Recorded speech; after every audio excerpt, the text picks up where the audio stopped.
This is an expose of an organisation called Hope Not Hate. You're going to witness allegations of blackmail, sexual assault, providing drugs to sources of information in order to get them to say something, paying people tens of thousands of pounds. When you get your media reports or see on documentaries people speaking about us, you see a source of information.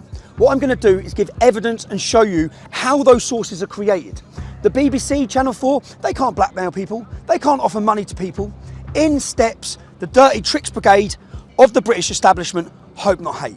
They come in, they take a source, they approach people, everyone they approach around you. They offer money, they offer drugs, whatever it takes in order to get them to say what they say. When they say what they want them to say, or they lie, these guys publish it to the world. The problem is that they're taken as reliable sources because Hope Not Hate's reputation carries weight. They're in with your politicians, they're supported by all the political parties. By the end of this documentary, you're going to question every source of information that you see from this point on. In this documentary, you're going to hear a lot about Hope Not Hate. It's important you understand who they are. Hope Not Hate is a so-called anti-fascist organisation who formed in 2004. They formed from a group and a magazine called Searchlight.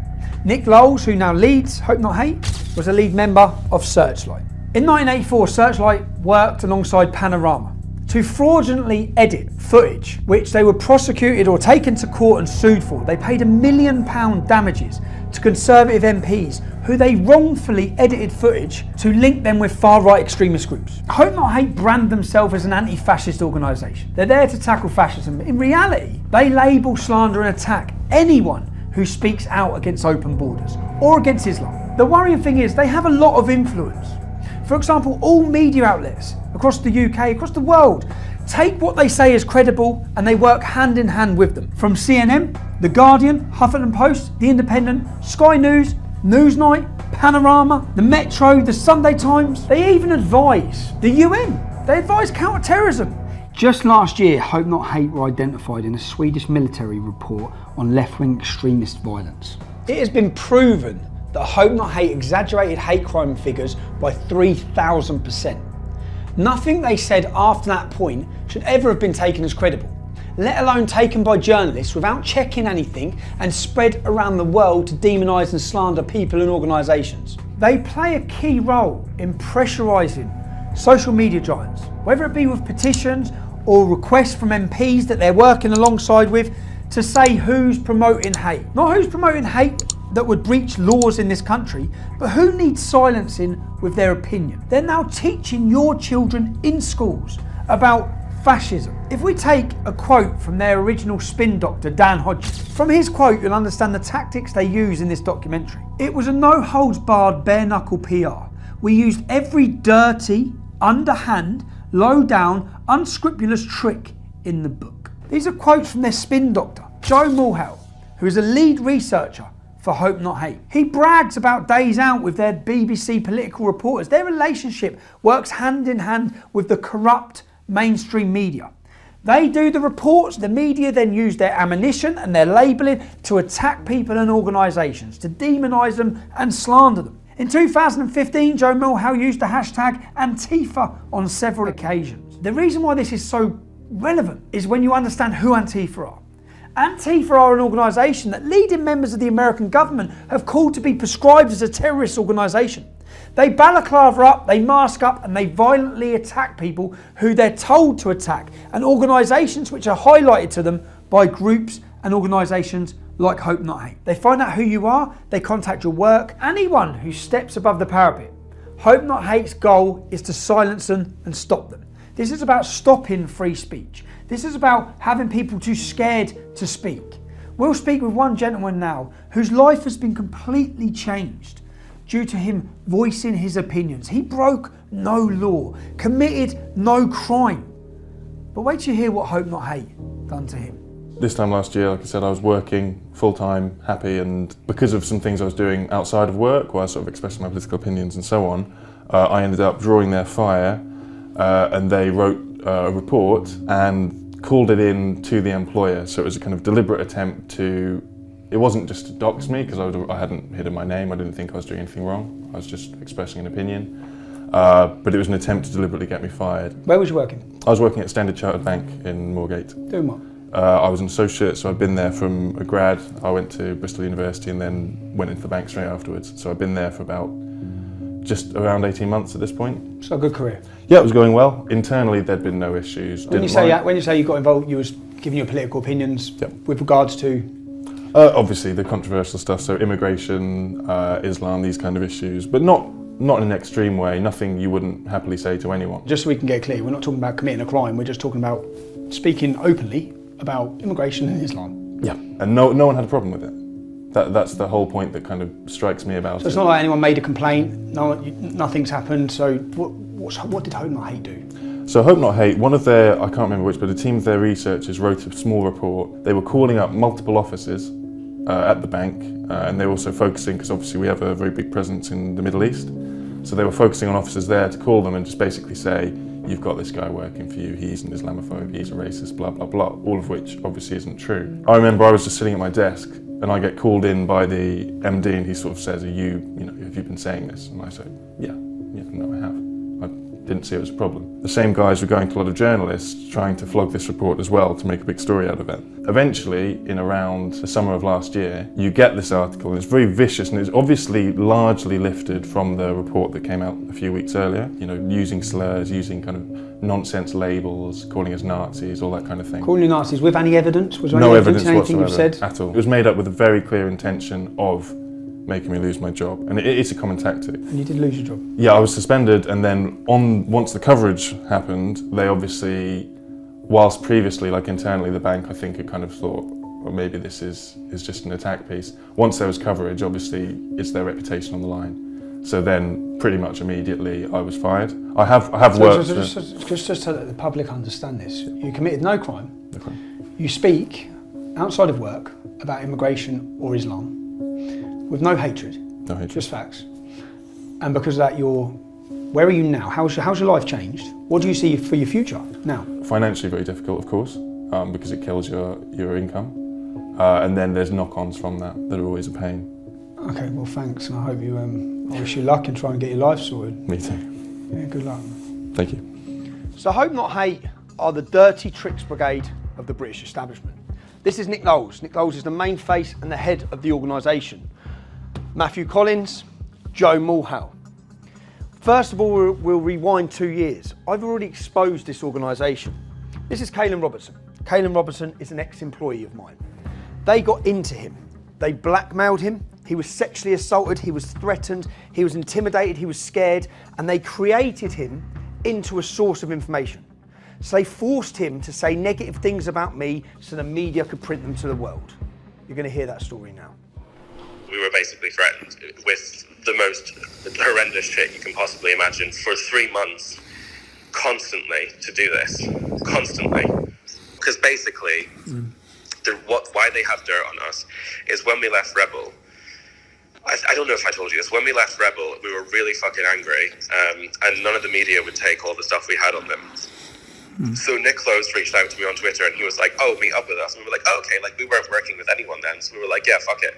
And we met up with them twice and we were like, we can write a book on Rebel Media. We can write a book on how they've scammed people and this and this and this and this and this. And we were like really conniving with them. One of the first things they started threatening us with, this only started 3 months ago. We had no contact with them between 3 months ago and leaving Rebel, nothing.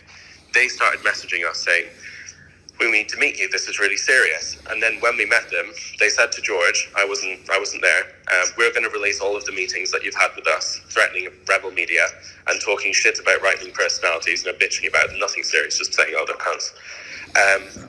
And they're going to make you, and we're going to basically expose you. And also, we've got 6 signatures from the top trade unionist organisations in the country saying that they're going to come after you, and the government have opened a new department which we're advising on counter-terrorism, which are going to prosecute you for writing scripts which have incited the Darren Osborne terrorist attack. And it was like, they were basically like, you're going to fucking go to jail and you're going to get exposed for meeting with us if you don't work with us.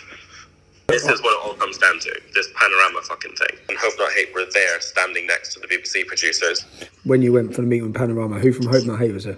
Nick, Joe, John Sweeney, and the producer. So, Hope Not Hate were like fucking terrifying, and they like did, you know, they blackmailed us. They felt like Joe fucking used the whole thing to try and get into Kaylin's pants. This is how bad it really was. When we pulled up in London, this was the day I dropped off the suitcase to you, right?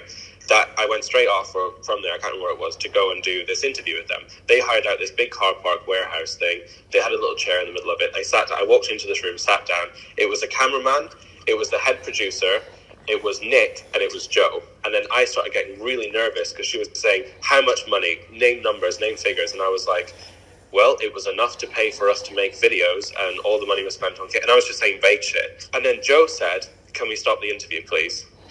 And then I was like, okay. And then Nick went, can you come with us, Kaylin? And then Nick and Joe took me to the other side of the warehouse and said, Kaylin, you really need to give them more information than this. You really need to open up a little bit more, because this is really not useful to them. They're probably not even going to use this. You need to go into specifics. You need to go into numbers. You need to at least show them something. Were they threatening you at you? Breather, have a cigarette, and we'll come back to it. Were they threatening you then? Okay. I had a cigarette, and I went back and I sat down, and I still couldn't really do it, and it was really bad. Like, I was like shaking the whole time. That's when we told Panorama that we didn't feel that it was safe, that it was not okay, and that we were basically threatened. Bit of a strange one here, yeah? It's been a minute. I know, sorry, man. I know it's 4 o'clock in the morning here, but I've just got off the phone to Kaylin for an hour, yeah? How much have they told you about Hope Not Hate? Not much. Why?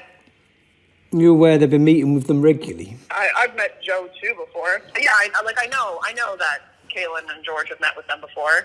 Continually met with them? When you was doing your Borderless documentary, Hope Not Hate flew out to Italy to meet them? I don't know what they were talking about, but for the most part, like, I think they're just afraid of them. From what I've been told, it's like they're like, oh, they're kind of blackmailing us, like, hang out with us, or else we're going to get you guys arrested or whatever. So they just met with them. So hold on a second. I work for Panorama. Were Hope Not Hate present in that interview? Were Hope Not Hate present in an interview with Kaylin Robertson? I work for Panorama, and we are doing a film about you. Are you aware of blackmail? Are you aware of Joe? Look at me. Yes. I'm a reporter, and I'm asking you a question. Okay. Right. I get the point. Are you aware? Let me ask you one question about that. Okay. Then we can start. Are you aware of indecent images sent by someone from Hope Not Hate to Kaylin Robertson? I'm aware of the allegation. You are aware. I'm aware of an allegation, and I do not think it credible or serious.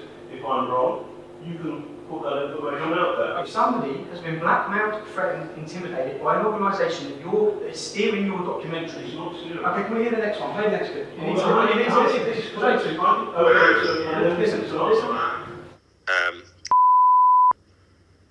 Made really inappropriate, I don't know how to describe it, almost basically like a sexual assault situation towards me when I was really drunk, pretty much passed out. Fuck you know, this gets messier and messier. No, hold on, yeah, okay, and I got really upset and I broke down and I told George about it last week because it's really fucked me up, and George messaged Nick, and apparently nearly got suspended, and it's fucking, it's a really big mess.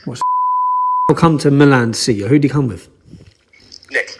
He come with Nick, so Nick was with him. Yeah. And what did he do when you was drunk? Nick wasn't there at that moment. Nick had gone home. So we were filming with Lauren, and then they said, like, you've got to meet us. So we flew to Spain via Milan, met them in Milan, literally just had a coffee with them where they basically just carried on threatening us, and said, you've got to do like Sky or one mainstream media thing. And then I went back to London to drop something off and to go then to Spain. So Kaylin was left in Milan for one night. Nick left that night as well, I think. Yeah, Nick left. And then this is when this thing happened. Kaylin said that he was basically really wasted, that he thinks let himself into Kaylin's room. And basically, yeah, Kaylin kind of woke up and was like half naked, like trying to do stuff with him, and then Kaylin said no, and was like, oh, you don't have to tell anyone, blah blah blah blah blah. Kaylin's like really fucked up about it. So this was like 3 months ago, or 2 months ago, and Kaylin only told me about it last week. So I messaged Nick saying, like, we need to talk, what the fuck is going on? And then Nick said that he's like doing an investigation into it. George also messaged Panorama saying, guys, Hope Not Hate raped Kaylin. Now listen to this recording that was released just this week of Kaylin Robertson, who's now a journalist for Byline Times, and George Llewellyn-John, who's my ex-colleague. Listen to the allegations they are making. The British state. This is what Hope Not Hate did to them. They're all gearing up to say, if we take down those boys, then the Tommy Robinson will never happen again. Joe said there was a meeting that took place recently where they had 3 files on the table, and it was Tommy Robinson, Kaylin Robertson, and George. Everything we've ever done, our birth records, every hospital visit we've ever been to, every psychiatric, every au pair we've ever had, everything you can possibly imagine. Shit from when I was like 10 years old from another country. And they had all these files, and they were like, the hammer has to fall on one of these people, and who allowed this to happen? It's like they're literally sitting there with the files and a hammer going. Yeah, like that's how fucking serious it is. And I'm not to a point where if we carried on with Tommy, say he didn't go to prison and we carried on with him for another 3 months, we would probably be in prison by Christmas. This organisation's job is to create sources of information. They don't go as journalists and find a source and interview them normally. They create a source, as you've seen through blackmail. But it's not just Kaylin. We will prove to you, source after source after source, against different individuals, not just myself, have been created. Once they create their source and their source pumps the lie that they want them to tell, the mainstream media are waiting. They then take that story and they pump it to you, the British public.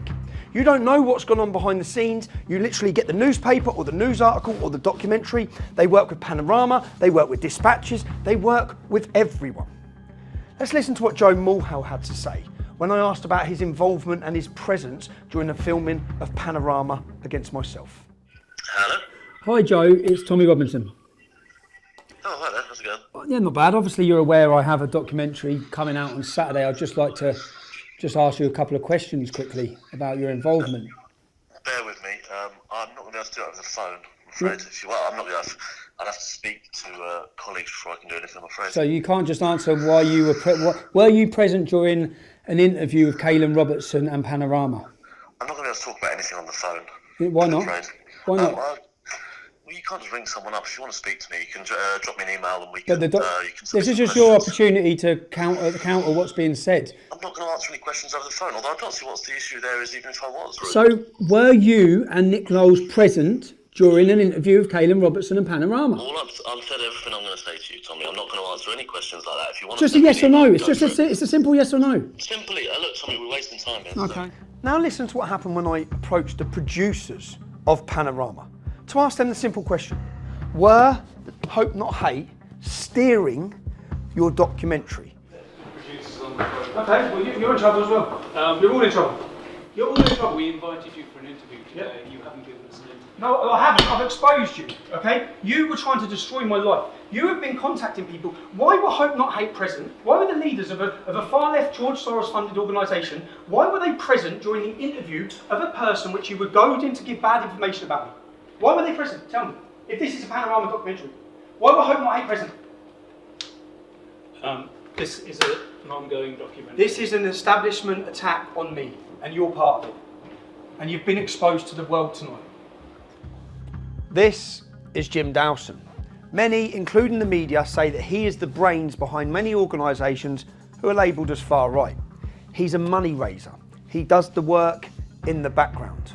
I was invited to a meeting with Jim in 2015. Literally hours after the meeting ended, these headlines were pumped around the world. Literally within hours of that meeting, Jim Dawson, who openly admits this, had contacted Nick Knowles. He'd give them the story, and they were pumping this story around the world. So I've been very aware since 2015 that Jim Dawson, so-called patriot from Northern Ireland, is in bed with Hope Not Hate. Okay? So when I see Jada Franson, who was Paul Golding's partner in Britain First, both of them were put in prison for their activism. They went to a paedophile's house who is now convicted and got 20 years in jail, and they questioned him, or they knocked on the door. They both got custodial sentences. Jada comes out of jail and literally straight away teams up with Jim Dawson. That was concern bells for me, because I know Jim Dawson is in bed with Hope Not Hate. Literally within 2 months of her coming out of jail, I saw a Panorama documentary in Northern Ireland with Jada Franson on it. Listen to what she says. We've spoken to a number of ex-members of Britain First. They also said there were times when they would go out and Paul would lock you in the house until they came back. Is that true? Yeah. This was my normality. This was my day-to-day existence, was just complete control, I guess, or being controlled, I guess. It was like I just accepted that was what he was going to do, that I couldn't, if they went out and he'd lock me in the house. Now you have to understand what was happening at this time in Northern Ireland.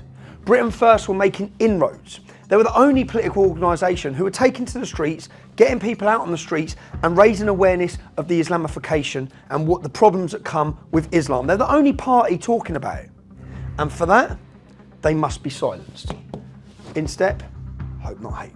Now we know that in 1984, Searchlight, the organisation that then turned into Hope Not Hate, had to pay £1 million because of the stitch-up and hatchet job they were doing with Panorama against Conservative MPs. £1 million in 1984. We know, and I've proved to you, that just a couple of years ago, that Hope Not Hate were working with Panorama to stitch me up. So when I see a Panorama documentary with Jada Franson, whose right-hand man is in bed with Hope Not Hate, it rings alarm bells. I was also aware that Jada Franson was close associates with Johnny Mad Dog Adair. This is her in his house with her dog. They were close. This is who Johnny Mad Dog Adair is. Johnny Mad Dog Adair is living in exile in Scotland, looking to come out of retirement. No surrender! For 20 years, he directed more than 40 killings and hundreds of attempted murders as his notorious C Company terrorised the Catholics of Northern Ireland. Now what has changed? Paul Golding and Jada Franson were inseparable. They were both leaders of Britain First. Everywhere he went, she went. She comes out of custody with 8 weeks. She's sitting on Panorama slamming Paul Golding. Now straight away, my suspicions are, because I know they're always lurking in the background, especially with Panorama, and to see such a change overnight. Now I know I linked with Johnny Mad Dog Adair. I managed to get his phone number, and I thought I'd put in a phone call and see what he knows. Let me just ring Johnny Adair. He's going to think, what? I've heard he was... Hello? Hello, Johnny? It's Tommy Robinson. Oh, okay. How are you, Tommy? I'm all right, mate. I'm all right. This is good. No, thanks, buddy. Johnny, this is going to seem like a weird one, yeah? I'm looking at... I'm just querying. I heard that you was talking to Jim Dawson, yeah? The timeline is Jada Franson. There was a documentary, a Panorama documentary. Yeah, I remember it. You remember it? Yes, and I'm going back 2 years, I don't know. Yes. That was the last time I spoke to Jim Dawson, and to be honest, it was more sympathetically from my point of view, because Jada and Paul had their differences, but I mean, I respect for both of them, and I think that both of them done a great job, but their fallout was their fallout and was none of my business. But I felt she's living back over in Northern Ireland, and I felt that the chips was down for her, and she hadn't 2D, and life was bad. And when I spoke to Dawson, I remember saying, look, I would want to give her a couple of pounds, like a donation.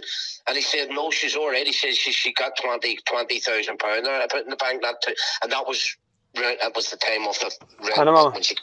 So you spoke. So you rang him. You rang up to offer some money or to get offer. I'm not sure whether he rang me or I rang him. Okay. One of the two. But the conversation was, my intentions. It would have been me probably ringing him. My intentions was to give her a donation to try and help her, because I did feel sorry for her. Now I hadn't seen or spoken to her in some time, but okay. I was reading and hearing stories that she was in hard times, but then I heard that she was with Dawson, and them two were obviously working together. So when I contacted him, I said, look, listen, I'm hearing all these stories about Jada. I says, I would like to give her a few quid, like as a donation. And he turned around and he says, no, she's already, says she got £20,000 there. She's got £20,000, and the timing of this was just prior to the Panorama. It was around about that time, yep. And I didn't question. I was happy once he says she's £20,000. I mean, well, that's into myself. I said, well, that's good. So I didn't need to pursue my conversation anymore. Giving her a donation. Okay. But that was my intentions, and that's what he told me.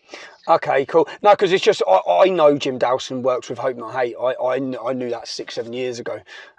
So we just. He would work with anybody but him, wouldn't they? Anyone that give him, yeah. So I'm just doing an investigation, and everywhere I'm looking, Hope Not Hate are there, involved with Panorama, involved with politicians, and there's money. In fact, £20,000 that you say is the same figure that I've got covert recordings was offered to another gentleman to lie. That's what he told me. Like he told you. I'm no grapes to fucking quite fucking by saying that. It was an innocent conversation I had referenced me wanting to give her a donation. Okay. And it was to get through him because obviously I had no contact with her. I hadn't spoke to her since she had the fallout. I never had a fallout with her. No, I that's felt cool. really sorry, me out hard, me out loyal. No, so did I, buddy. So did I, because I thought Jade done some great. Until I knew she was with Dawson, and then I knew that's Hope Not Hate. I knew it. So there you have it. Out of jail, down on her luck, receives £20,000. Not according to me, according to her friend Johnny Adair. Receives £20,000, and then is on Panorama documentary slamming Paul Golding. Let's have a look who else took part in that same Panorama documentary. It's a well-oiled machine. This was my day-to-day existence, was just complete. That's why most people now advertise through social media and not in the newspapers. Britain First is Paul Golding, and Paul Golding will flog and sell. So who's being interviewed? Jim Dawson, Matthew Collins of Hope Not Hate, and their new created source of information who has received tens of thousands of pounds, who's always lurking in the background, creating these sources, Hope Not Hate. What do you get, the British public, sitting at home? You get a Panorama documentary which makes these allegations from a female about Paul Golding. You don't get who they are, how they operate, and the fact that tens of thousands of pounds have been handed over. These tactics are used against anyone who speaks up against open border immigration. They've been used against me for years. But at this present moment, we're looking at Paul Golding's Britain First. They're making inroads into Northern Ireland, and for that, the agents of the state, Hope Not Hate, they must step in and they must be silenced. Whilst we're looking at Hope Not Hate and Paul Golding and Britain First, I'm going to stay on Britain First. Let me introduce you to Andrew Edge. Andrew Edge was the main security person for Paul Golding. They were together everywhere for years. Everywhere Paul went, Andrew Edge went. Now we've seen what's changed Jada Franson from years of loyalty to overnight, total 360 change with outlandish allegations. Let's just listen to this covertly recorded conversation with Andrew Edge. What are you, mate? I'll tell you that anyway. What? The what go all out on me? Who wants to go out on me? It's that fucking Matt more than anybody, you know what I'm on about, don't you? Matthew. And that folks, I've met him as well, fucking idiots. And I've been in the hotel in London, mate. This is an operation. Hope Not Hate approach everyone around you, everyone close to you, anyone you have a falling out with, they approach. It's a machine. It's how they create their sources of information against people. I know this better than most. One of the people Hope Not Hate approached close to me was my mum's brother. He come to see me. He said, I can't be painting walls. He's a painter and decorator. I can't be painting walls for the rest of my life. I'm getting old. Basically telling me that he's going to work with them. Yeah? He come to me for his permission. We haven't spoke since, but I know who they approach, how they approach, and how they get in with them. Yeah? How they work their way in. Now you're going to listen to a conversation. Paul Golding, as soon as he found out Andrew Edge, his right-hand security, had been talking, liaising or meeting with Hope Not Hate, he expelled him straight away. You're now going to hear a conversation between Paul Golding and Andrew Edge, where you hear the details of what Hope Not Hate were planning on doing to Paul Golding. Now, do you remember? So they've said to you they haven't got no evidence, but they want you to stand up in court. Dirty cunts. Exactly. Is that what they've said? Yeah. Yeah, pretty much. They're going to pick me up, mate. They're not even thinking with Jada at the minute. Because fucking Jada's ass was just demanding too much. She's demanding too much. Say again? She's demanding too much. Yeah, she was asking for too much.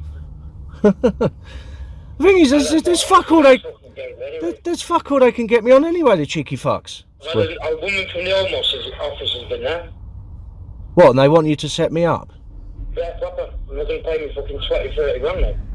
So there you have it. Andrew Edge, £20,000 offered to him by Hope Not Hate. That's the exact same amount that Johnny Adair says Jada Franson received just before she comes star witness in a big documentary that you're all watching at home against Paul Golding. Andrew Edge offered £20,000. He admits he's been receiving money from Hope Not Hate. I said, I've got nothing to hide. You have. You've been working with the police, the Home Office, Hope Not Hate. Will I ever work with the police? No. Have I worked with Hope Not Hate? Yes. Go on, crack on. Yeah, he's a cunt, and you work with Hope Not Hate, the Home Office, and the police. I know. They give me 300 quid today, by the way. That's nice. This is Hope Not Hate's job as agents of the state. They step in where the BBC, the Daily Mail can't. Okay? The BBC can't pay you for news. They cannot pay people to take part in any documentaries. They cannot pay you for interviews. The reason being, once you pay someone money, they will say whatever you want them to say. They're no longer a reliable source. Since Andrew Edge, we hear, began getting paid by Hope Not Hate, they created a source of information. He then makes allegations against Paul Golding, having hundreds of thousands of pounds or receiving lots of money and having it in Russia. He hasn't just made allegations against Paul Golding. He's made allegations against me. News stories have been pumped about me from their new source of information, Andrew Edge.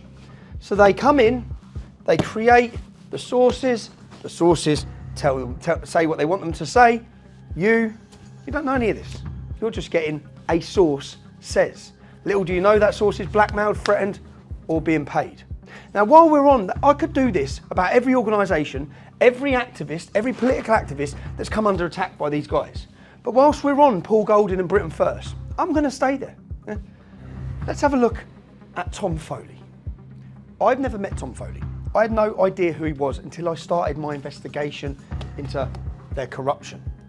Tom Foley was a homeless veteran living on the streets. He was taken off the streets by Paul Golding, brought into his home, and just listen to what Tom Foley, not me, listen to what comes out of the horse's mouth in his views on Paul Golding and his family. I have gone from sleeping in the tent, I met Paul Golding. Listen to me, Jamie, you're listening to me. Yeah, I'm listening to you. I love you, brother. Yeah. I love you, I love your mum, I love your missus. I love Paul. I tell you what, I love Paul for what he's done, what he's doing. You're fucking angels. You, Holly, and your mother, Paul, Andy, and all of you, you're fucking angels. You're not devils, you're fucking angels. How the fuck would I have got through what I've been through without you? You've heard his opinion on Paul Golding. The man was welcomed into the organisation and travelled everywhere with them.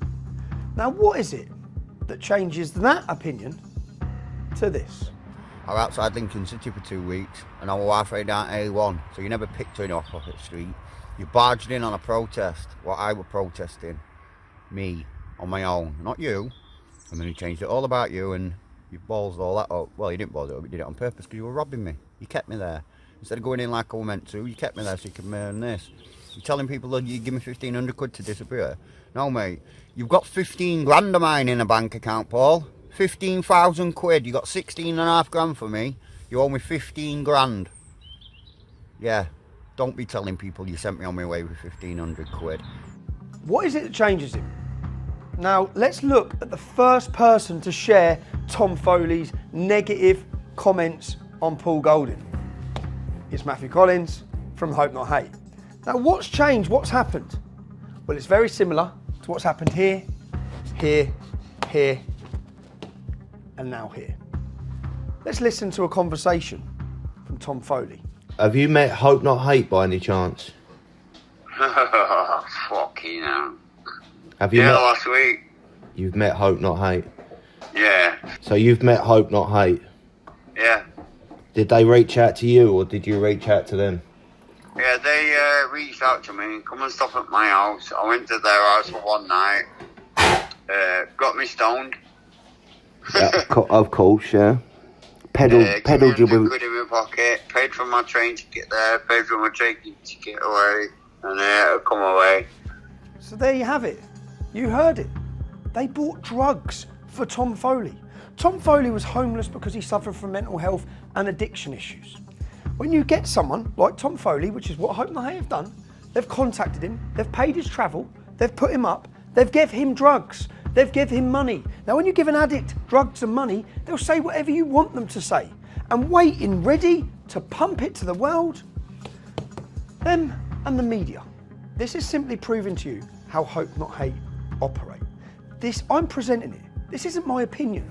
I'm giving you evidence. These are covert recordings of not one, not two, not three, four, and will continue to people who are admitting that this is how they operate, whether it be drugs, blackmail, sexual assault, tens of thousands of pounds. They create the source of information that the mainstream media are sat working hand in hand with them. They're working together and they're ready to pump it to you, to lie to you, to create negative views of certain people. In my discussions with Paul Golding during my investigation, he was under the opinion that something had to be done. Their actions are criminal. Paying tens of thousands of pounds and asking someone to lie in court is a criminal offence.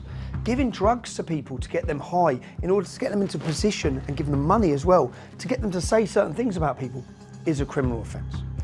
Paul told me to meet up with him because he was going to do something about it. I went to meet him to see what was happening. So, Paul, tell me what we're doing here. We're outside Bexley Police Station, South East London. I've got a pre-arranged interview, an appointment with someone from CID. They've told me to come down about 7:30, which is we're on time. I'm handing in a witness statement and I've got a USB stick here which contains multiple clips of 2 phone conversations which implicate Hope Not Hate in criminal offences, specifically Matthew Collins and Nick Lowles. And these offences range from conspiracy to commit perjury, perverting the course of justice, and the supply of basically Class B drugs or something like that. So I'm going to speak to them and hopefully they'll launch a criminal investigation against Hope Not Hate.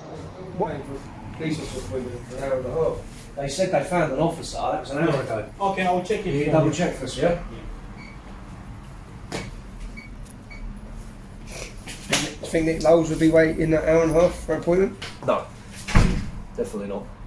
They'd go pick him up. They'd go pick him up from his house and bring him in. Yeah. And send a chauffeur. I know. Mental, innit? We expect this though, double standards.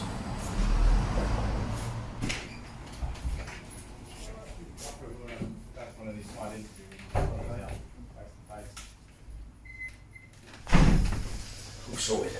Yeah? What you said?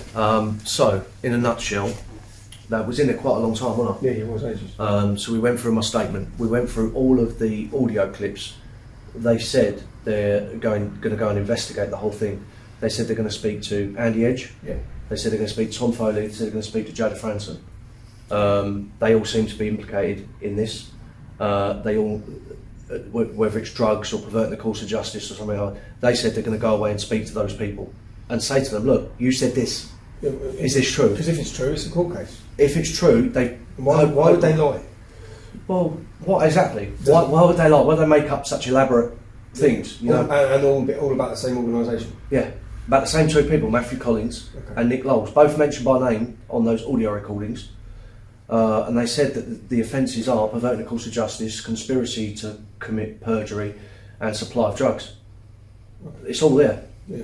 And audio evidence. They go and speak to the people, put it in front of them. If I had an audio recording of you saying X, Y, Z, and they put that to you in an interview, and you wouldn't have a leg to stand on, would you? You'd have to admit it. It's the same as the audio recordings from Panorama, where they were blackmailing two old employees. Yeah, which they clearly were. So they said they're going to go away. He said, I'm going to go away now and speak to these people. Okay. We're going to speak to them, and we're going to interview them. They said they emailed me the crime reference number, literally, by tonight. So they've opened a criminal investigation? They've opened a criminal investigation into Hope Not Hate, specifically Matthew Collins and Nick Lowles. Well, they need it. Yeah. They need it.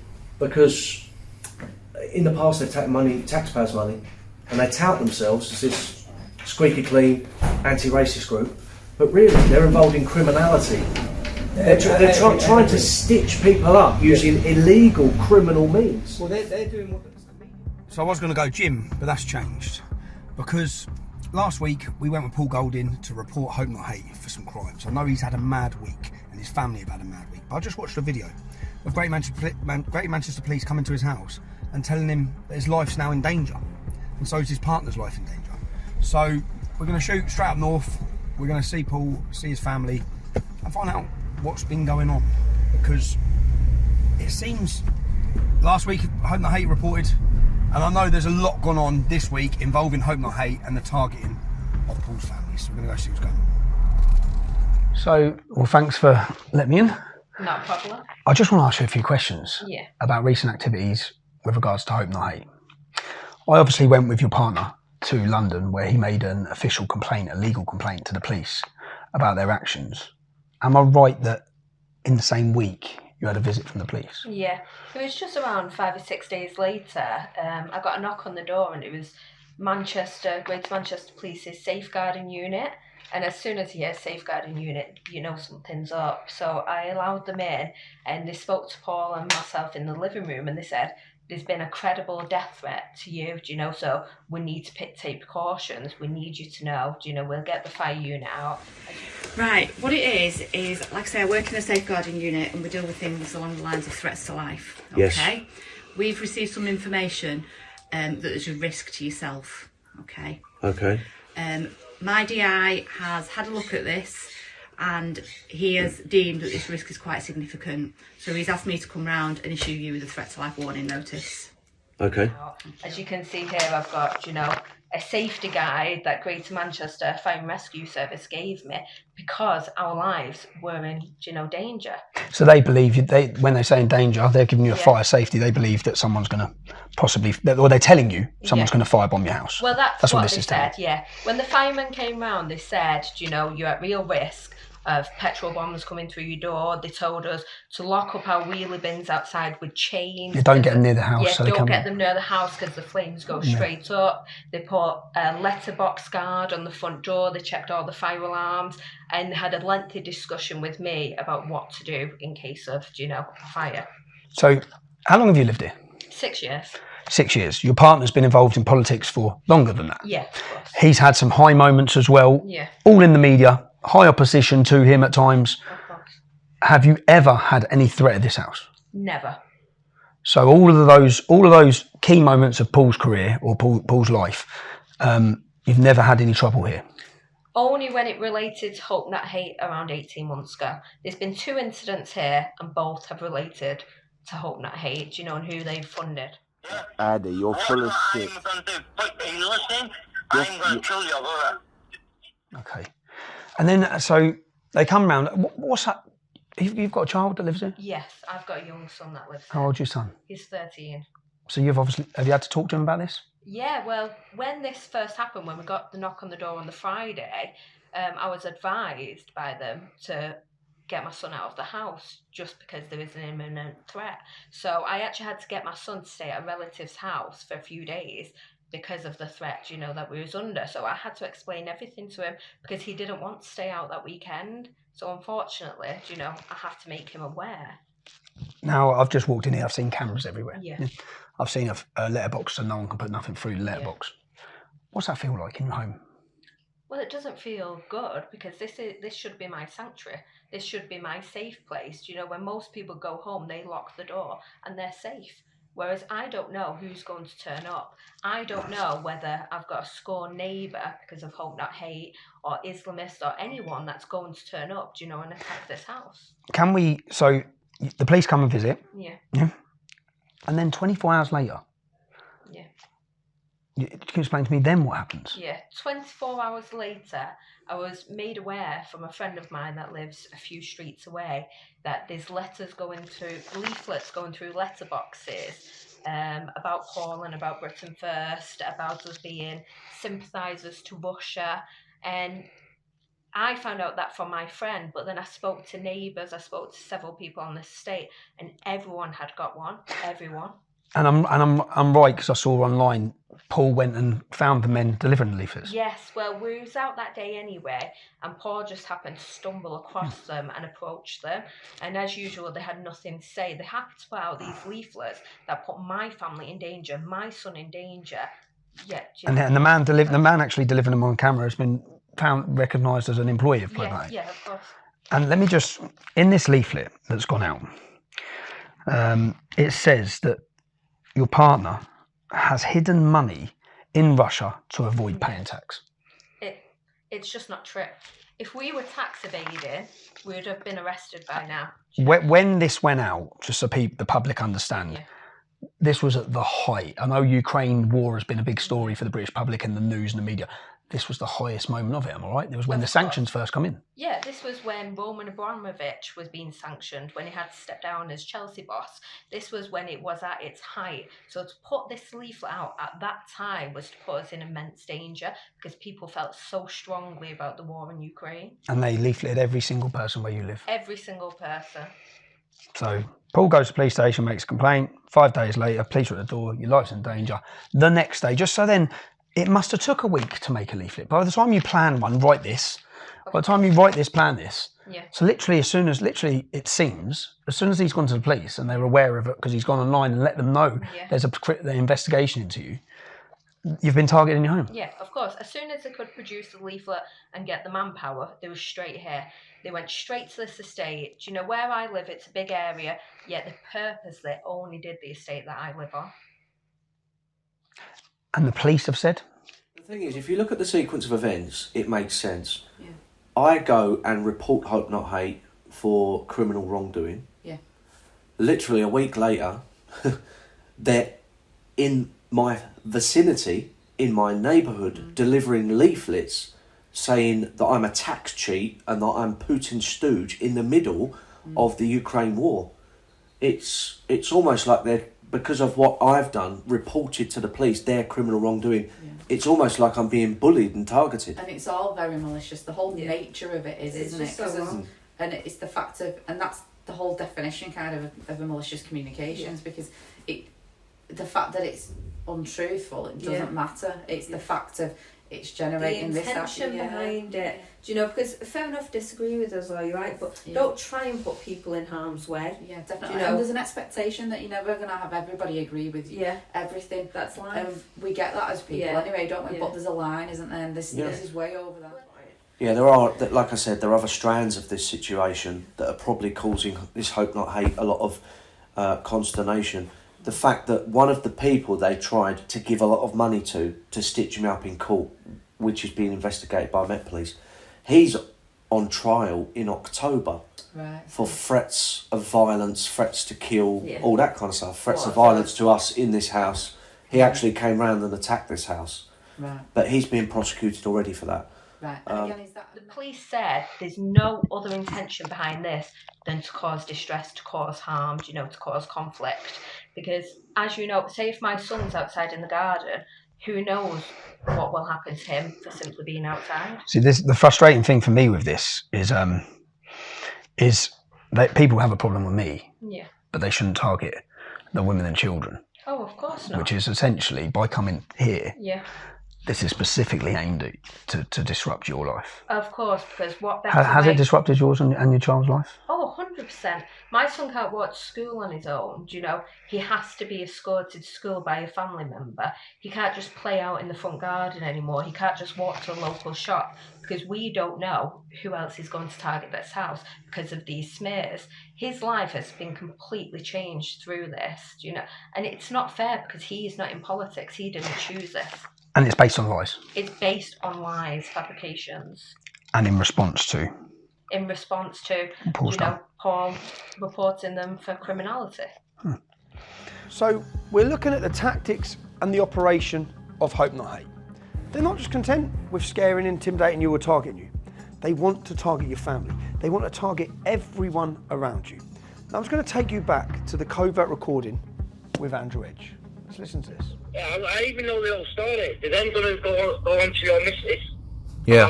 The boy. They've already made a few things on that. We're going to then fucking threaten her, blah, blah, take the kid off her and all that. So she doesn't carry on being first.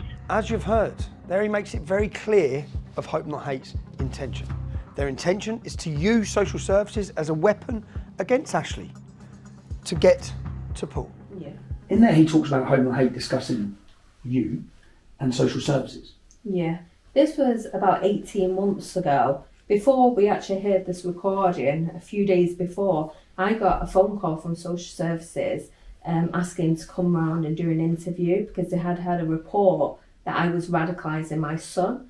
And then as I thought, I don't know who this is, that's made this report, but okay, I'll go ahead with it. And then a few days later, we come across this recording of Andrew Edge saying Hope Not Hate and using social services to target my child, and that's why I was investigated. And the recording was true. Yeah, the recording was true because no one else knew that apart from myself and Paul, that I had had that call from social services a few days before. No one knew. And what did social services say?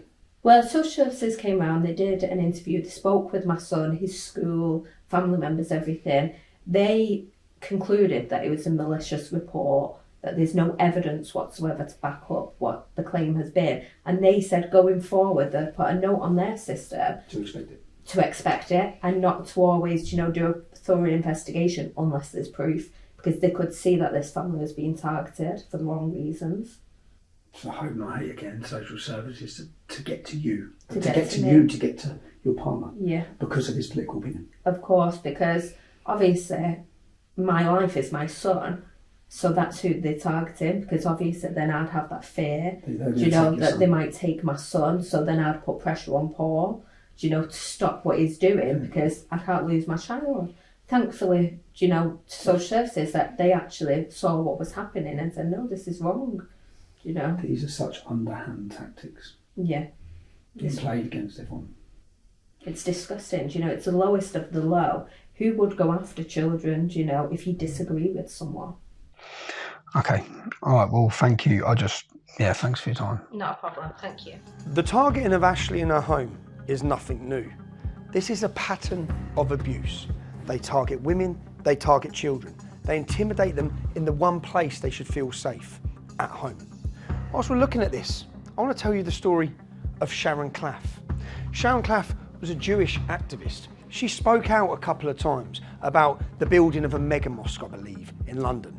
And for that, she has to be silenced. The point I want to make to you is, this isn't about just targeting Tommy Robinson or targeting Paul Golden. It's about targeting anyone who goes against the status quo that the establishment or the state needs silencing.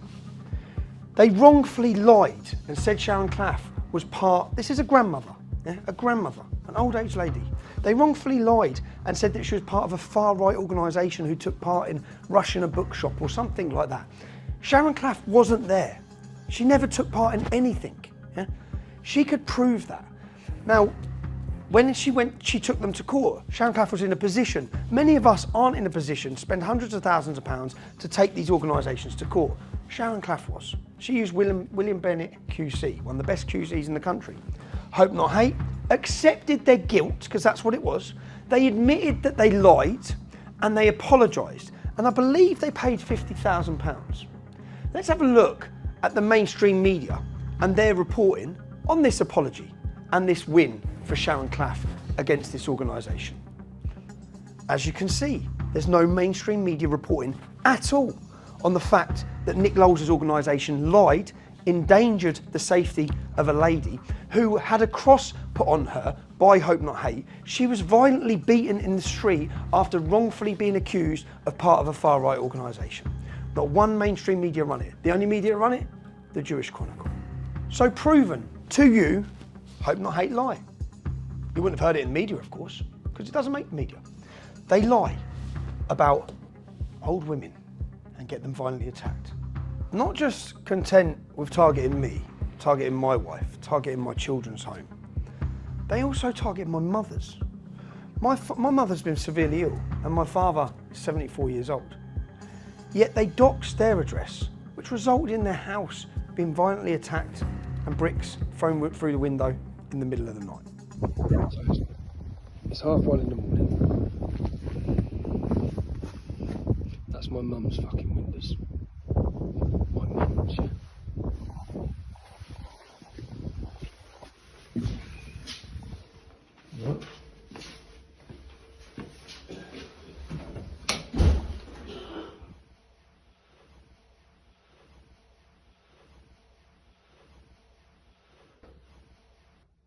as my address.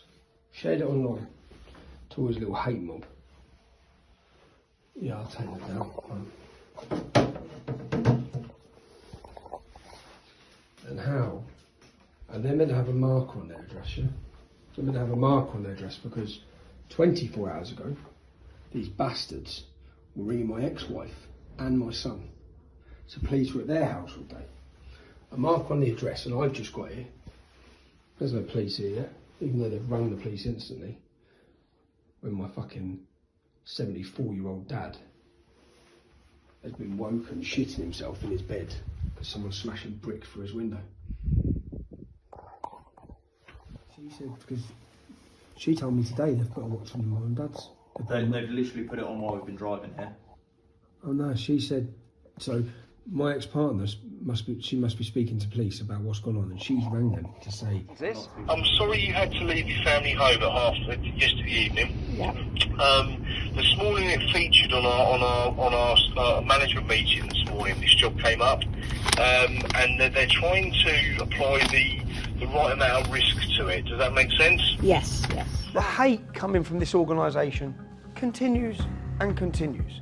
It then resulted in men turning up looking for me at my mother's house. The neighbours spotted them outside, videoing the property. Then I find out the same day that they were outside my mother's house, four Muslim men, had turned up at another property which had a young 12-year-old girl in. They turned up there looking for me. Why did they turn up at this house? Because Hope Not Hate had put this picture online alleging that it's my property. They're telling the public that I own this house. I don't own this house. I don't know the person that lived in this house. I do now, but I don't know the person that lived in this house. That this house is located near to my mother's house. When they put this article online with a picture of the house, they literally directed people. It's a hard house to find. They directed people. It's next door to this old people's home. They literally directed people so they could find it. And find it they did.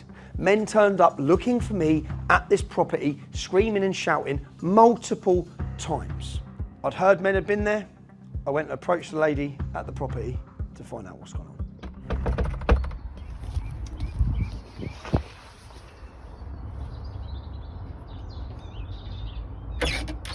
Are you alright? Yeah, morning. I'm just chasing up what happened yesterday. Yeah, well, I was out. Daughter rang me, crying. Car was on the drive. Asians were walking around the house. She was upstairs. Told her to stay on the phone to me. I was coming straight back. She was crying. I told her to go and take a picture of the car. She didn't want to take a picture. She didn't want to go anywhere near it. She's got a good picture. She did, only because she could hear them walking around the back because of the gravel. She knew they were at the back. She ran to the front of the house, took the picture and went back into her room, hiding under a quilt. How old's your daughter? 12. And you've rang the police just because they went to my mum's house yesterday as well, yeah? They was at my mum's house. It's a joke. I've got video of them, so I'm going to find out who they are today. Right. I'll know who they are today. But you had an incident last week as well. Yeah, 2 weeks ago. It was a Saturday night. The car pulled up. Thought it was my boy coming to see me. Got the door and 4 Asians in the car. Asked me, "Where's Tommy? Where is he? Where's Tommy?" Told him, "I don't know who Tommy is. I live on there with my kids." This is when we got in contact. This is when I got in contact. You and you reported that to the police? Reported it to the police. The police came round, told me to make sure the doors were locked. Asked why it had started happening, and I said it was to do with like Hope Not Hate. Put it up on the internet. So how long have you lived here? Over a year now. Have you ever had a problem here? So the problem started a few weeks ago? A few weeks ago, about 2 days after the Hope Not Hate put it on the internet. About you apparently opening this house. This is my house. No, it's not your house. No, but they said this is my house. They said it was your house, yeah. So I looked, there's a picture of a van on the drive. Yeah. And someone's put racist cunt. Yeah. I've got lots of things where I'm looking. Yeah. That was my dad's van. My lad's friend's van. Okay. So with his number plate on it. You live here? I live here. With your daughter? Yeah. She's how old again, sorry? She's 12. How is she? Scared. She won't stay here on her own now. I've got to now drop her over to my daughter's all the way in Dunstable before I can go to work today. Because I can't, she won't stay here. She won't stay here on her own anymore. How are you? Just shitting myself, I'm not going to lie. I don't want people coming down the drive. What do you... I know I'm not trying to, like... I'm going to come. I'm going. I'll get today cameras. I'm meeting some lads. Well, the police have said that they're going to secure the property for me to make sure that I keep the gate locked. When did they say that? Yesterday when they rode Okay, back. they're going to because they come to my mum's last night and they left and they just left. So, and I said, what are you going to do about it? Because have you got? Where's your letterbox? I think my letterbox is around the other side of the door. Okay. I think it's because I'm already fleeing domestic violence. That because this was supposed to be the safe house for me, but now I'm even more scared. So Nick Lowles, because I'm going to find him. Do you want to come and speak to him? Yeah, I will. I'd like to see how he feels about this. You know, like we've already been terrorised once by my ex-husband. He's got what happened last time. Well, my ex-husband. Like, Yeah. That's why I've had my house petrol bombed by him, and now I'm getting this done. It's my little Well, I'm lady's sorry. shitting herself. She literally is shitting herself. I find out that a lady in this house is a vulnerable victim. She's actually hiding. She's an ex-battered wife whose ex-partner had petrol bombed her previous property. I then find out that her relative had contacted Nick Lowles the very next day after the picture was put online, when she became fearful. Contacted Nick Lowles to tell him it wasn't my house. Did he right his wrong? Did he delete the picture? Did he apologise? No, he didn't. Because she's collateral damage. Just as Sharon Claff's collateral damage, just as Ashley's collateral damage, all these people are collateral damage as long as they get to put pressure on the intended victim, on the intended target, which is myself. Now, did this lady in the house have tens of thousands of pounds to take him to court to get her apology? No. If she did, he might have been forced to apologise for his wrongdoing, like he was last time. Now we're seeing multiple women scared in their homes. All the women with children, terrified, targeted, in fear. No one should feel fear in their home, least of all young children. That is what this organisation has been doing. They put a picture of the bedrooms my children sleep in. When they put a picture of my ex-partner's property online, they also put a layout showing the entire layout of the house. So if anyone wants to break in to hurt people, they showed them where the bedrooms are, where the stairs are, where the exits are, where the doors are. Why would they do that? They have targeted my family. Now the difference is, I know where they all live. I know every detail about them. I'm not doxing their addresses, because I understand they have innocent wives, innocent children in their homes, who I very much doubt are even aware of the dangers they're putting many families in.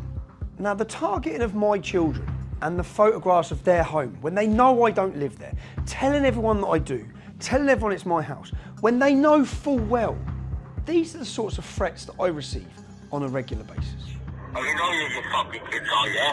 You're the fucking lady. You take your fucking kids, yeah? I'll tell you that, I promise you that. I'm gonna drop your kids on a list then, alright? So that you fucking feel, you motherfucker. Okay? But if you're bad, I hope you're recording this and playing. Keep on playing and keep guessing who this cunt is. Alright? Because I'm gonna slap your kids. Watch what I fucking do to you, you little fucking white bastard. You little pork-eating cunt. You fucking watch me. What sort of person listens to those threats? Listen to the intention of Pakistani rape gangs wanting to rape my children. What sort of person attempts to direct them and locate where the family live? They know I don't live there, yet they run an entire article saying it's my home. It's not my home, it's my ex-wife's home. But they're trying to put pressure on me and using my children in the process. Due to the fact now, it's not me in danger, it's not just my children in danger. There's lots of innocent people, and this innocent woman and her daughter, who are now in danger. I made sure I had to locate where Nick Lowles was. I located where he was. I located his wife. I located his family. I would never stoop so low as to give any bit of information that could lead people to that innocent mother and her son's address. Yeah, and obviously this was linked. This was a day before my mother's house was smashed up. I know this is linked to their, like, if you're making the arrest, and the link will be this person making these phone calls linked to their jihadist lawyers. I know it's 2 months on. I'm thinking, well, if I had phoned someone trying to pervert the course of justice and threats were made because my ex-wife was terrified, my children were terrified. Of course. I just can't understand why there hasn't been an arrest. Well, I mean, I found out who owned the phone the day I left. Okay. So, obviously I was quite pleased because I wanted to see that through and get those results, because at the moment we just had a number. On a Friday afternoon, I received an email from a journalist who's running a story about me with lots of allegations, criminal allegations. Her source of information? Caelan Robertson. Caelan Robertson, who's on camera, who's on tape that you've heard, being blackmailed, sexually abused by these guys in order to create and lie about me. So the man who's paid to lie, who's forced to lie, is then telling stories about me. The mainstream media are ready to pump them to you, the British public. Concerning for me, concerning that my children would read this, she contacts me on a Friday afternoon, gives me till Monday morning at 10 a.m. to answer her allegations. Now what I do with everything is I wanted a video camera to record me giving her proof that this is not a reliable source, that she should not be running this story about me to the British public, because she is fully aware her source has been co-opted, her source has been forced. So I went calmly to her property. Read the headline of what the media told you happened. Now watch the video of what actually happened when I knocked on her door. When I calmly knocked on her door to answer her allegations. On that evening, I was arrested for a breach of the peace. When I got to court, instantly it was kicked out because I didn't breach the peace. I didn't commit a crime. What they then done is the Metropolitan Police Force, who work with these guys, then worked hand in hand with the journalist to get a civil court case against me in order to give me a stalking ban for knocking on the door once. Journalists have terrorised me and my family for decades. I knocked on the door once, but you don't get told the full story. I'm here looking for a journalist for The Independent who continually prints lies about me. It's quite nice when you have security and concierge. This is the little bubbles that they live in. They can send other people to your houses, they can harass your families, highlight where you live, and then hide behind their intercom, which is exactly what... Oh, look, they've turned it off. Look, now they're ringing up the security downstairs, you see. They're ringing the security downstairs to say that Tommy Robinson's at their door, which he is, because from what I understand, been trying to contact me. I didn't know how to contact her. No one's in their offices now. So I popped down here. And... Is that... Yes. I phoned to him, look, trying to pretend she doesn't live here when I know she lives here. Oh. Her partner.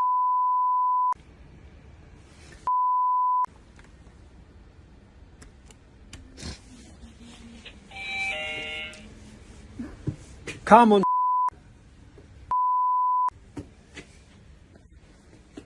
Apparently your partner's looking for me to answer some questions, so I need to speak to her. She needs to give me my right to reply. Doesn't she?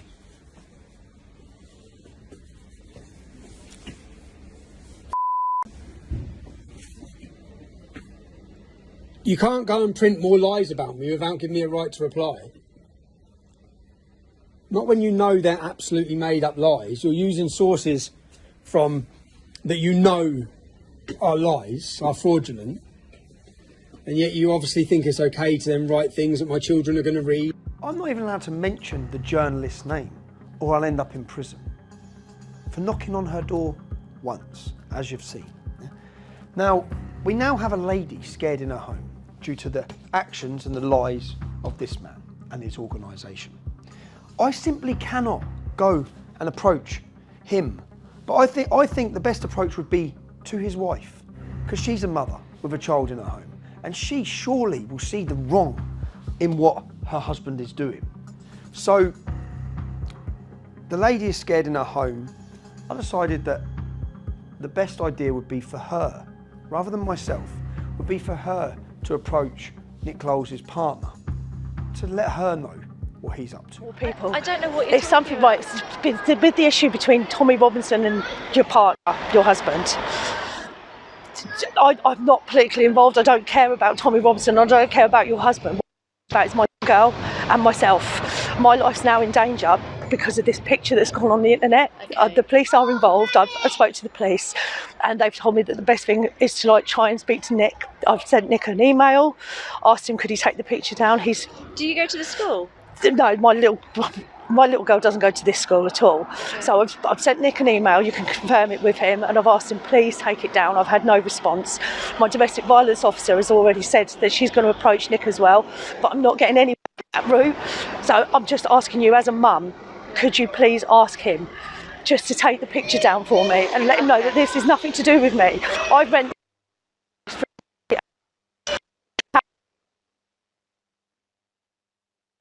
what I'm doing. I'm just here saying, look. And I'd prefer you if you know, yeah. And I didn't want to approach you when you had your children with you because, like, as a mum, I don't think that's fair either. No. But just as a mum, Have you come from Bedford? Yes. Yeah. I've drove from Bedford so that I could speak to you myself. What's your surname? Yeah, but if I give you that, then I get into trouble. Okay, fine. All right. That's all I'm saying. All you know, right. I don't want All Nick right, love. coming at me. Leave it with me. Thank you so much. Leave it with me. Thank you. Yeah? Thank you. Yeah? I do appreciate it, honestly. Okay, can you give me a screenshot of the picture? Yes, of the I will house? do, yeah. Can you just show me so I can... Right, I've left my phone in my car. You wait here, I'll go and get my phone. You don't have to do it too much in front of Yeah, other that's what I was people. thinking, yeah.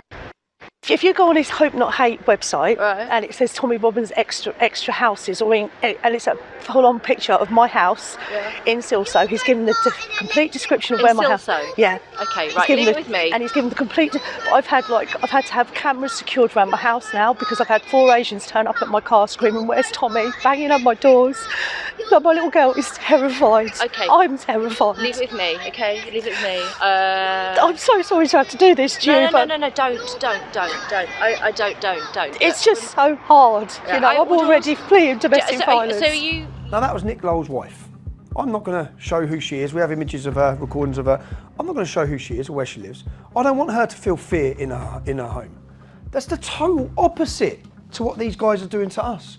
They actively seek and target our families. They hope and they try and direct violence towards us. They try to dox our addresses, say we live in houses we don't because our family live in those houses. They are actively targeting our children, our partners, our mothers, our families.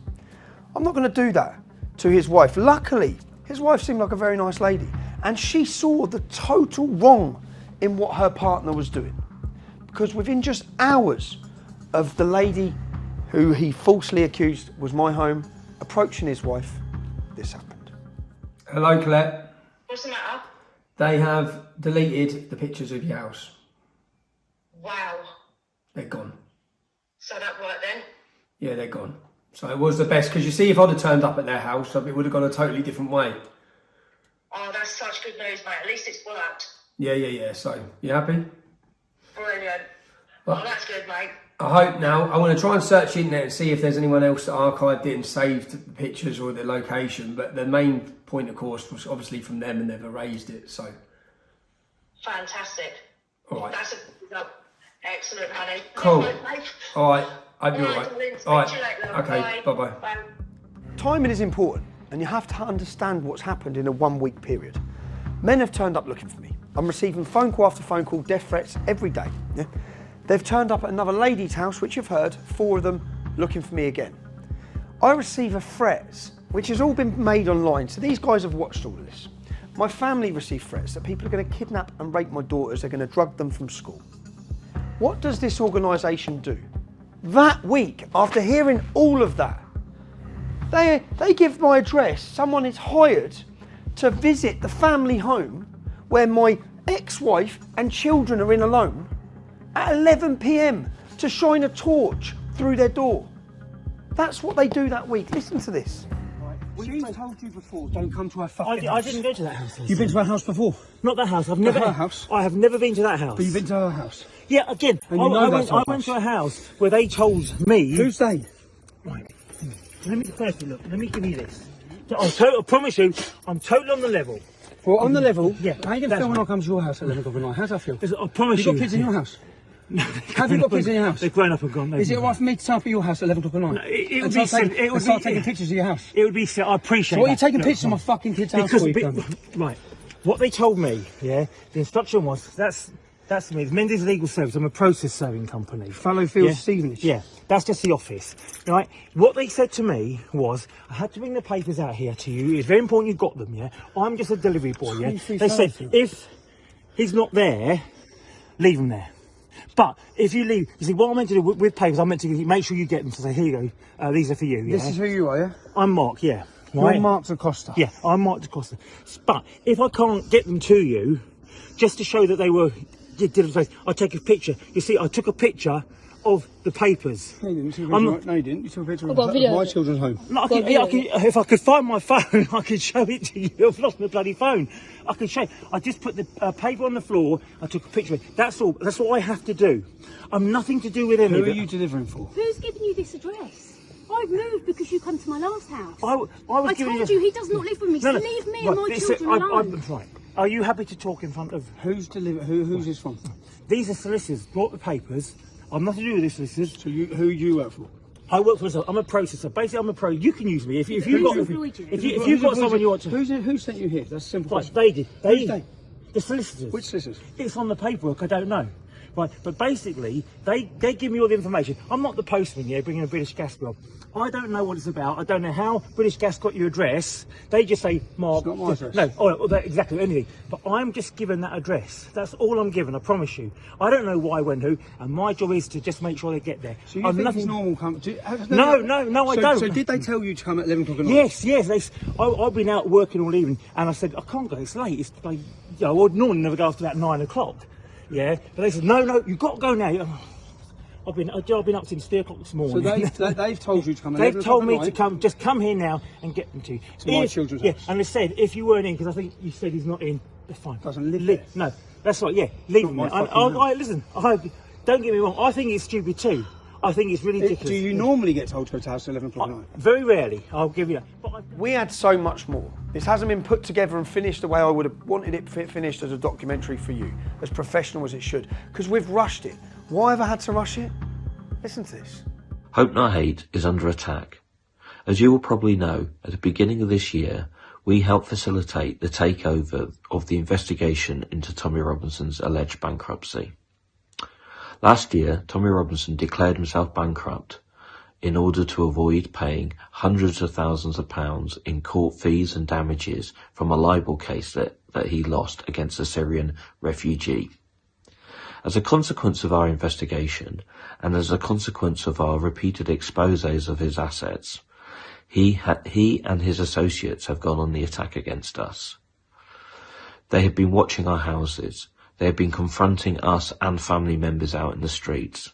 They've gone to the police with all sorts of stupid and malicious stories against us. They have done all this in order to intimidate us, to harass us, and ultimately to silence us. But we will not be silenced. We will not be bullied, and we will not back down. We are asking you to support this crowdfunder so we have the tools and the assets to fight back.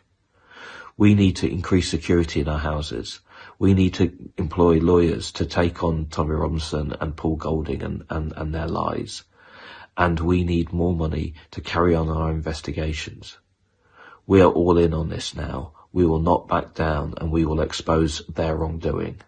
Please support us, and please support us in stopping them bullying and harassing us. In his appeal for security, he's raised over £50,000. He's under attack. He's under attack. Look at what you've seen. Look at the targeting of families in their homes. Who's under attack here? But he portrays himself, twists it full 360, portrays himself. He's got all the... under that link, politicians, journalists, they're all commenting, are you okay, Nick? Poor Nick. Poor Nick. This man. That's what's going on. So we've rushed this film because I am aware now that he is working with the Metropolitan Police Force to attempt to get an injunction, just like they managed to get with the previous journalist, an injunction to prevent me showing you any of this. So we've worked fast to get it out, to beat their injunction. When I produced my Panodrama documentary, which proved Nick Lowell's involvement with Hope Not Hate and with Caelan Robertson and with Panorama, the Panorama show was cancelled, John Sweeney lost his job, and the BBC got dirty hands.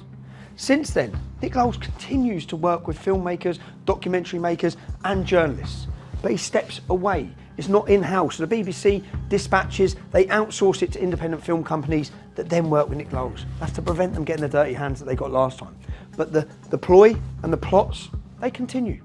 Now, with his new book coming out, and with the media sitting, guaranteed waiting to run the headlines of their lies, I need to speak to Nick. I need to see how many more sources have been created for their lies. I also need to put these allegations to him from the evidence that you've heard. Last and final stop. Let's go speak to Nick Lowles. Nick, how many people have you paid? How many sources have you created to give false information? How many people have you paid to lie? You give drugs to Tom Foley. Drugs to Tom Foley. Why do you give drugs to Tom Foley? How many different people have you paid to lie? Why don't you stop and talk, Nick? You create sources of information. You create your source of information and then you use the media to run them and pump your lies. Why would you, Caelan Robertson, why was you blackmailing him? What was you doing travelling out to Italy to see him? What was you doing, Nick? You got no answer? Don't you have an answer? Should we talk about your crimes and your activities? Let's talk, come on, why not? Where are you walking to? I'm going to work. Going to work? You're going to create more sources? What about Danny Tomo's ex-missus? Why did you tell her he slept with an underage victim? Why did you lie to her? Why have you told her that? Why were you paying her sister money? Do you understand that when you pay someone, they're no longer a reliable source of information because they're being paid by you? Are you going to deny paying people? Are you going to deny creating sources, Nick? You're going to deny creating sources? Get around the front. How many people in your book have been paid to lie about me? How many sources have you created in your book with your money? Huh? Answer the question. You do realise that paying someone, they're not a reliable source once you've paid them, blackmailed them. What about Andrew Edge? You're going to deny you've met Andrew Edge? No, I'm not going to deny I met Andrew Edge. So you have met Andrew Edge? Are you going to deny you was meeting? It's pretty obvious we've met Andrew Edge. Are you going to deny you was meeting with? Have you paid Danny Tomo's Mrs. Sister? Have you given money to Danny Tomo's Mrs. Sister? Bearing in mind I have evidence you have. So I have evidence you have. Really? Yeah. Okay, fine. Yeah. What about your source of information? So you're doing it again. You created Caelan Robertson. You created Andrew Edge. You created Tom Foley. You created Danny Tomo's Mrs. Sister. Well, no, it's not boring because you're destroying lives by creating. You're creating false information. The drug dealer. Says the drug dealer. Yeah. Are you calling me a drug dealer? Yeah. Who have I done? Will you deny that you've been paying Danny Tomo's ex's sister to say things about him? Are you going to deny that? I'm not talking about anyone I might have Because spoken you're not. to. Yeah, because you're not going to deny So it. are you? Will you deny you? Are you Will you denying deny? You paid. You contacted Jasmine Bishop. You told her that he slept with an underage victim. That's what you told her. You lied to her to get her on your side. You got her angry. You got her angry, so she would say things. I didn't about need to lie to her at all. Did you say to her that he slept with an underage girl? Did you say to her that Danny Tomo slept with an underage victim? Find out in my book. You'll find out what my allegations are in my book. Allegations are only that because you pay people. No. As we found out, you've been paying people. When you pay someone, you can't run a source in your book making allegations when you're paying them to say it. That doesn't work like that. It's not a reliable source of information. Find out what my book says. No, because your book is full of created sources that you've created with money, blackmail, drugs. One more question. Father to father, do you think it's fair that you put a picture of my children's home online when you know people want to kill them and rape them? No one's identified that home. No, you put a picture of my children's home online. You have. Yeah? And you have. And you doorstepped my partner. No, I didn't doorstep your partner. Your people did. No, not my people. Really? A woman who was scared in her home doorstepped your partner because you put a picture of her home online and then turned up there looking for me, which you're aware of because she contacted you multiple times. You didn't take her house down. Why did you take it down once your wife told you to take it down? Why did you then delete the picture of her house? Because you know it was wrong, Nick. You play dirty tricks and you try and put targets on people's houses. Tricks. Sharon Clough. Explain what happened with Sharon Clough. What you say? You create sources. I've got evidence of 7 sources you've created. You pay them. When that story comes out, you blackmail them. When that story comes out, you pay them. You blackmail them. I know you've got the media waiting to run your stories. Yeah, I know you have. I know you have. Because that's what your job is. Your job is to create the source, create a lie, and then the media wait there and pump it. Yeah. That's what you do. And I'm exposing you for it in a documentary. No one's going to trust you. No one's going to trust your sources. You can't talk like you're a hero for women. You scared a woman in her house so much she had to come crying to your missus. You scared her in her home with her little 12-year-old daughter. They're still scared now because of your actions. Okay? You intimidated Ashley and her little boy. He's not allowed to play outside. You put a picture of my kids up in my kids' home. I know how it feels because my kids are scared because of your actions. So don't talk to me about women because you scared women. Sharon Clough got beaten up. She's an old age pensioner. She got attacked because of you. Shit. Fine. Okay, you're chatting shit. Fine. You're creating a source. You're paying someone. Fine. You're paying, and I've got evidence of it. Fine. Every step of the way. And I've got lots of evidence as well. No, you haven't. You've got sources that you've paid. Why have you turned up today? Why have you turned up today? Nick, I've been working on this for months. I know you have. Yeah, I've been working on it for months. Yeah. Months. Yeah. I'm exposing how you create your sources. Right. No journalist will ever trust you again. Really? But then they don't. They know what you're doing. You're all working hand in hand. As you just said, you've got the media waiting to run your stories. No, you told me that. You write the stories for them. Oh, really? Yeah. Yeah. You're part of the deep state, Nick. Yeah. You paid Tom Foley. What, yeah? Are you going to deny paying him? You paid Andrew Edge. You create your sources of information. Better than dealing drugs, though, isn't it?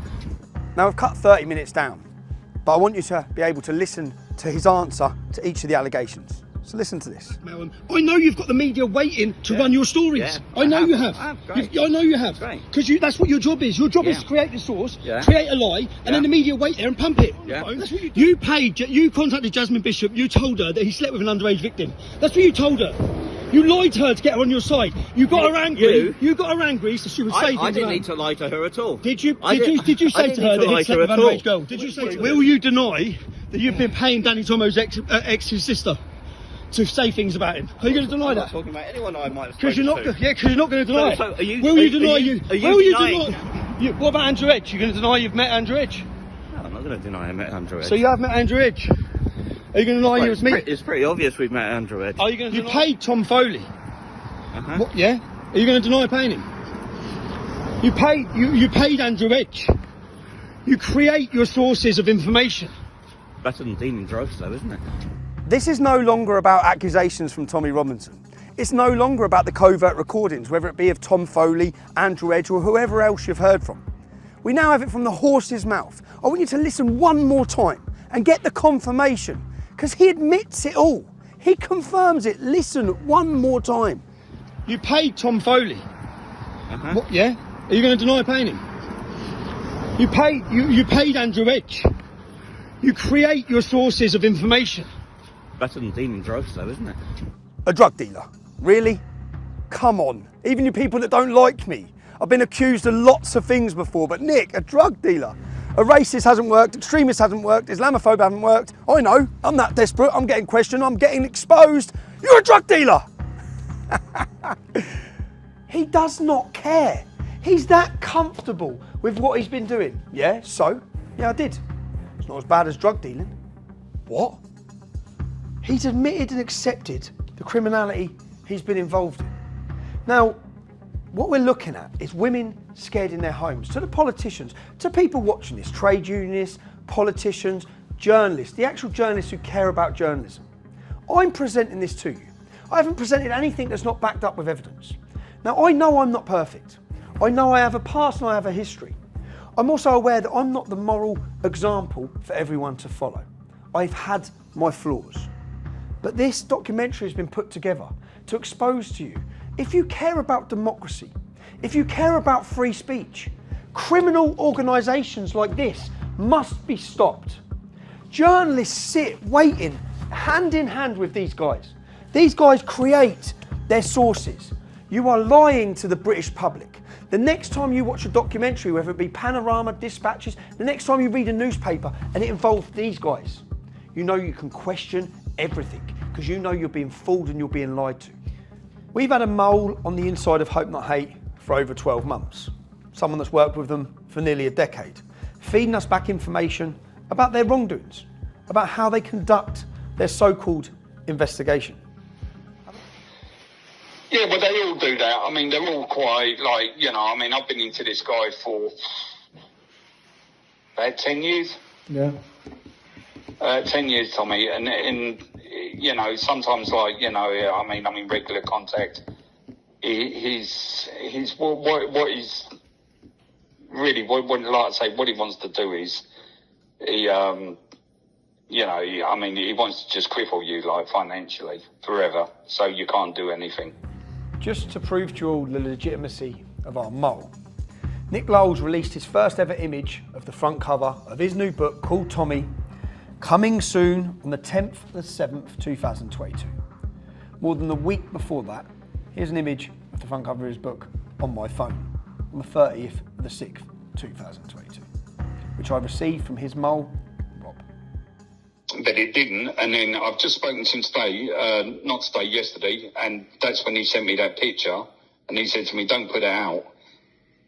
And then he said he's going to drop it over the weekend, and then he turned around and he just, with a book, basically there's a deadline and he's got to get it in now. So it hasn't even gone to print. But what's the story of the book? What is his story? Oh, the book. Well, it goes through. It's just about you, how you started. Yeah. So it goes all the way back to the EDL days. Yep. Who was involved, and then what's been going on since then. But he can write what he wants. I mean, all he's got to do is back it up with people at making allegations. Yeah, so he'll meet people. Someone will say, he'll get someone or pay someone to say anything, and then he'll run a story. But that's what he's been doing. What's he been doing? He's been getting people that that were in the old EDL, or people that are around today, or people that he's met or known, or people that he's contacted. Our suspicions about Hope Not Hate creating sources was confirmed very early on. Yeah. So you know that all this information that's coming, it's coming from people that have never been close to you, and people that hate me, and people that hate you. Yeah, they've never been in the inner circle. What a rat. So the reason why he's done this, and I know why, he's done it for legal reasons, because he can't put anything in his book. Yeah, he has to have someone saying it, so he's gone and got them on tape saying it, and then he'll write it. About everything. So he'll have someone saying, I done this, I done that, and then he can write it. Covered his arse. And he'll just say a source close to him. Yeah. A source who was with him. Yeah. A source who was there says this. Yep. Tramp. Yeah, and that's how it's done. Now just listen to his associate tell us how low this man will go in his quest to destroy me. So I know he was in Luton quite a lot recently, and that was to do with needed information for his book. So I know he met with a couple of the Gambinos, or what's left of them. I know he met a couple of those up there, and he met some other people from Luton. And what could he possibly get off then? What, the Gambinos? Yeah. Going to meet in a heroin They're dealing all gang. in jail, aren't they? Going to meet in a heroin dealing gang to get him. What? Oh, they're going to have a heroin dealing Muslim gang from Luton. Yeah, they're going to have something good to say about me, aren't they? The Gambinos. Let me show you who the Gambinos are. This is a national newspapers article from 2009. Asian terror gangs target UK with killer heroin. Let me just read some extracts from this. One of the Asian gangs is the so-called Gambino clan, a 100-strong mob named after the notorious US crime family. The Gambinos are the Pakistani Muslim gang that control most of the drug trade in Luton, and they've all got good connections to Al-Qaeda. Nick Lowles is travelling to Luton to meet heroin-dealing gangs who have great connections to Al-Qaeda. They fund terrorist organisations, and that is who Nick Lowles is travelling, having meetings with, to get them as a source of information against me. And just for the record, I first made an article about the Gambino gang. It's in my Oxford Union speech, where I addressed who they are, said they're using heroin to drug and pimp our daughters. I'd done that when I was 20 years old in Luton. They have hated me for years. Who does he go? You're going to see his source of information in his book with all his allegations against me. You now know who his source of information is. Being aware of his meeting with the Gambinos, when I got the chance to discuss it with Nick Lowles, I put these allegations to him. It will come out soon. Who are you making that accusation against? Oh, you've created sources.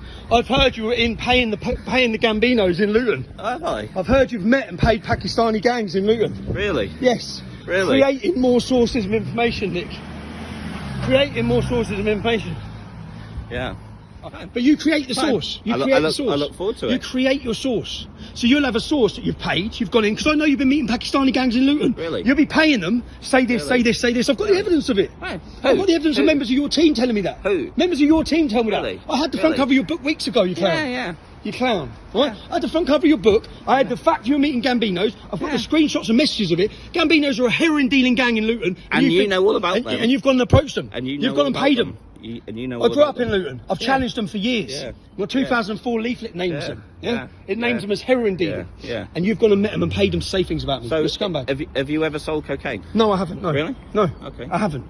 You're a scumbag. See, look. So now we know. So you've got people you're paying to make these allegations so you can run with the headlines. Yeah. After confronting Nick Lowles about him meeting the Gambinos, he's aware someone's talking to us within his team. He then contacts our mole. You might not be talking to TR, but you are talking to Hell. Hell's my PA. Strange that something I only told you was brought up by Lennon today. He's aware, yeah? He's figured out who our mole is. Listen to this. This is Hope Not Hate Dude. Hello, mate. How are you? Not bad, Rob. You? Fucking a bit stressed, to be honest with you, mate. You know, it's all coming to an end, isn't it? It's all coming to a head now, isn't it? So eventually he's going to know, you know, what I've been up to. So, as we've seen, in order to destroy me and target me, our mole makes it very clear what Nick Lowles' ambition is. What he's hoping to do is to get your missus into court. Yeah. Okay. That's really what he wants to do, and put her under pressure.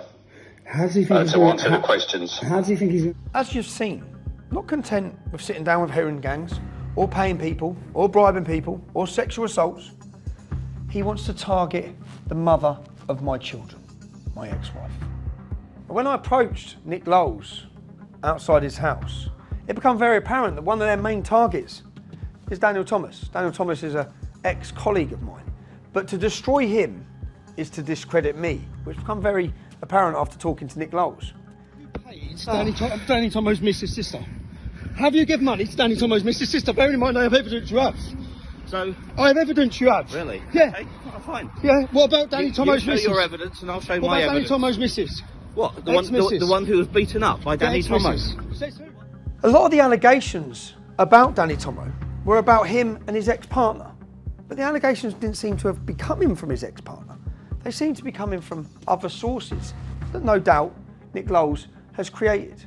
The first thing Nick Lowles told Danny Tomo's ex-partner when he spoke to her, they had just had a very severe breakup, finished on bad terms. Now I know straight away that means he's going to get in contact. I know that because that's what he does with everyone and has done for 15 years.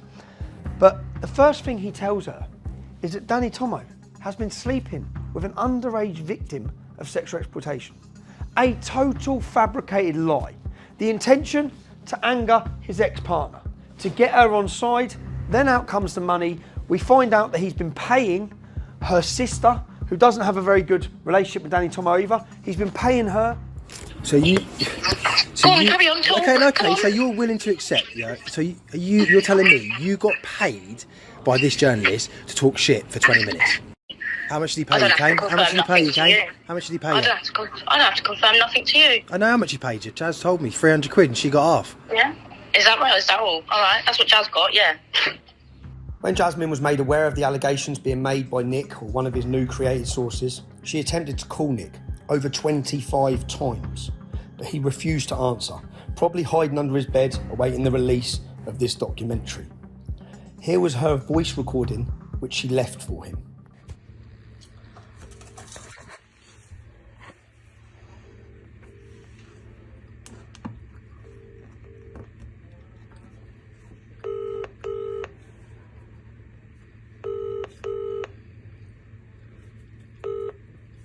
This is the Vodafone voicemail service for...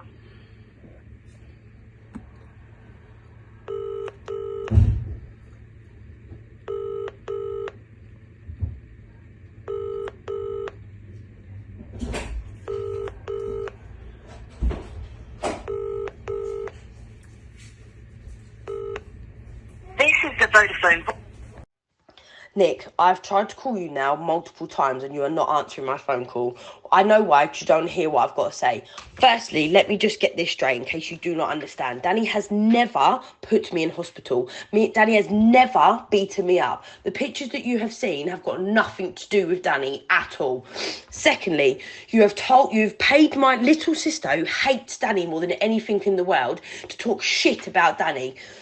Thirdly, you came into my life and you told me that there was a video going around of my baby dad with a 15-year-old girl. You made me feel physically sick. You've mentally abused my brain into thinking that my baby dad is a paedophile when that's not true. You didn't even come back and tell me that it wasn't true. You just told other people. If you do not leave me and my sister alone, I will be seeking legal advice. I'll be doing that anyway because this is draining me so much. It's affecting me mentally and physically, and I've actually had enough. Every person you've seen that Hope Not Hate contact and use then as a negative source, not just against myself, but against anyone with activism. There's another gentleman here I'm going to introduce you to. Speaker's Corner Steve. He's an activist at Speaker's Corner. Listen to the words he has to say about me.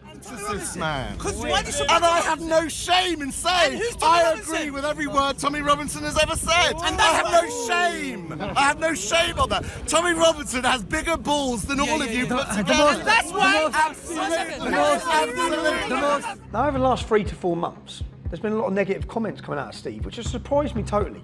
I believed it was because he aligned himself with Reform, a political party, and he was trying to distance himself from us. But then I saw this video with these allegations. It's my voice. We like to talk about Tommy Grifter. No one grifts around here. We have no grifters. No drug dealers. No scammers. A totally new allegation. I'm a drug dealer, apparently, yeah? You've heard it from Nick Lowles, and now I've heard it from Speaker's Corner Steve. So it's a new allegation. What possibly could have changed him from supporting me and being close to me, and just 3-4 months ago, totally turned against me and throwing out the same accusations that Nick Lowles is now throwing out? That's where our source and our mole has been so valuable. I mean, as I understand it, I mean, listen, I'm just going to give you something else, yeah? Go on. Get Steve off of your groups. Steve, Speaker's Corner. Yeah, get him off all your groups. Is he working with Hope Not Hate? He's met him. He's met him. How long ago did he meet? To him. How long ago did he meet? To him. I'd say he's been probably messaging the last 3-4 months. Which is when he turned against us. Yeah, so but get him. He's still in a few of your groups. Don't put it out though. Do it discreetly, Tommy. Okay. You know, but there's still, they message each other and that, and I know that I talk to Steve, and I know, like, you know, I mean, when I get a message from Lowles like that one, I know he's just got off the phone to Lowles, or, you know, so. Steve, so Speaker's Corner Steve's working with Nick Lowles and has been for 3-4 months. That makes sense. All makes sense, mate. All makes sense. I decided to ring Steve and see what he's got to say for himself.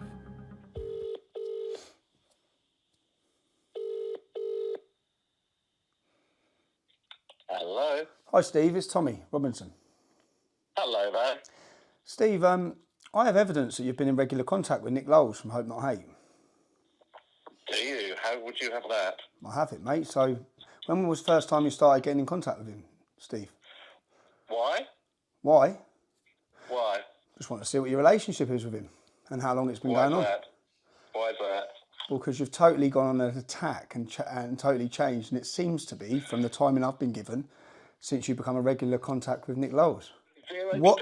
A simple question is, what is your relationship with Nick Lowles? When did you start having contact with Nick Lowles? It's absolutely irrelevant to anything. Again, Okay. I know you're going to try and spin some. I've also watched Steve.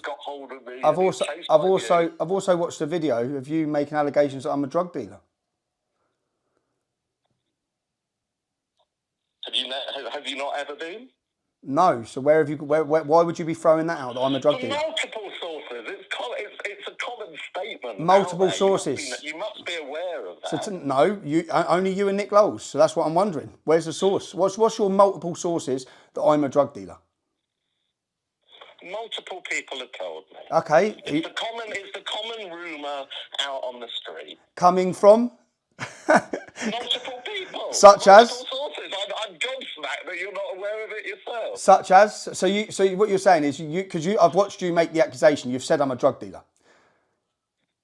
You've said I'm a drug dealer. Have you never been? Have you never done that? Have you never, in your entire existence, sold an item of drugs? No, I haven't. No. So as I'll ask you again, you're making a serious accusation against me. You've put it out online. Yeah. You've said I'm a drug dealer. I'm asking you. I said lots of other things about you. Are you going to question me on those other things too? I will, yeah. But we'll start on the drug dealer one because it's the same accusation that's coming from Nick Lowles, and I find out you're in regular contact with Nick Lowles, just on the phone to him. You found out I've been in regular contact with Nick Lowles. I mean, what, you're demanding me for sources of evidence. What's your source of evidence for that? Someone within Hope Not Hate, Nick. Someone within Hope Not Hate, buddy. Don't worry, I've got it. Anyway, I've got a meeting at 12 o'clock. I can't carry on. Maybe call me back later if you want to continue this conversation. So you don't have a source that I'm a drug dealer.